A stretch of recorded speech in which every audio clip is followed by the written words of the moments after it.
મકરપુરા વિસ્તારમાં રહેતી અને સતત 5 વર્ષથી પિતાની હવસનો શિકાર બનેલી એક યુવતી પુખ્ત વયની થતાં આખરે મૌન તોડ્યું અને નરાધમ પિતા સામે મકરપુરા પોલીસ સ્ટેશન ખાતે ફરિયાદ નોંધાવી હતી। શહેરના મકરપુરા વિસ્તારમાં રહેતો લંપટ પિતા જે પોતે ટ્રક ડ્રાઈવર છે અને છૂટક મજૂરી કામ કરે છે, જેના પરિવારમાં એક પત્ની, 2 પુત્રી અને પુત્ર છે। તેની પત્ની છેલ્લા ઘણા વર્ષોથી થાઇરોઇડની બીમારીથી પીડાય છે, જેથી માતાની સારવાર અને ઇલાજ કરવા માટે મોટી પુત્રી અને પુત્ર બંને જીઆઈડીસીમાં નોકરી કરી પોતાની ફરજ પૂરી પાડી રહ્યા છે, જ્યારે નાની પુત્રી પોતાની માતાની સેવા કરવા માટે 24 કલાક ઘરમાં જ હોય છે। તેવામાં વર્ષ 2012માં જે સમયે તે 14 વર્ષની હતી ત્યારે પ્રથમ વખત તે તેના જ પિતાની હવસનો ભોગ બની હતી। સગીર વયની હોવાના કારણે તે સમયે તેના પિતાની આવી હરકત અંગે કંઈ ખબર પડતી ન હતી, પરંતુ લંપટ પિતાને તેનાથી જાણે ખુલ્લો દોર મળી ગયો હોય તેમ તે વારંવાર તેની નાની પુત્રી ઉપર બળાત્કાર ગુજારવા લાગ્યો।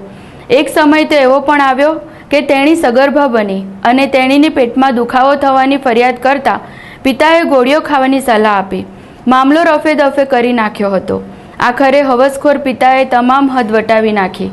5 માસ અગાઉ સાંજના સમયે દીકરી રસોડામાં જમવાનું બનાવી રહી હતી અને તેની માતા સામેના ઘરે ગઈ હતી। તે સમયે હવસખોર પિતાએ રસોડામાં કામ કરી રહેલી દીકરીને પાછળથી કમરના ભાગે પકડી લઈ જઈ જમીન પર સુડાવી દીધી અને ત્યારબાદ સગી પુત્રીને ધમકી આપી દુષ્કર્મ આચર્યું હતું। જોકે ત્યારબાદ ગત તારીખ 19 એપ્રિલ 2017 સુધી લંપટ પિતા પુત્રી ઉપર વારંવાર પોતાની હવસ સંતોષતો રહ્યો।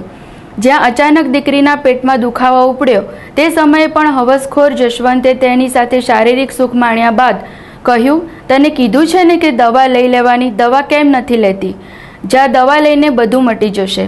જેથી દીકરી મેડિકલ સ્ટોર પર પહોંચી અને દવા લઈ આવી, પરંતુ કોઈ ફરક ન પડ્યો અને આખરે એ દિવસ આવી ગયો કે તેણીએ તેની માતાને પેટમાં સતત દુખાવો થવાની ફરિયાદ કરી અને માતાએ સયાજી હોસ્પિટલમાં ચેકઅપ કરાવતા સગર્ભા હોવાનો ભાંડો ફૂટ્યો। લગ્ન વગરની પુત્રી સગર્ભા બનતા માતા ચોંકી ઉઠી, જેથી તેણીએ દીકરીને આ અંગે પૂછતા તે ચોઘાર આંસુએ રડી પડી અને કહ્યું, મારા પેટમાં જે બાળક છે તે મારા પિતાની દેન છે।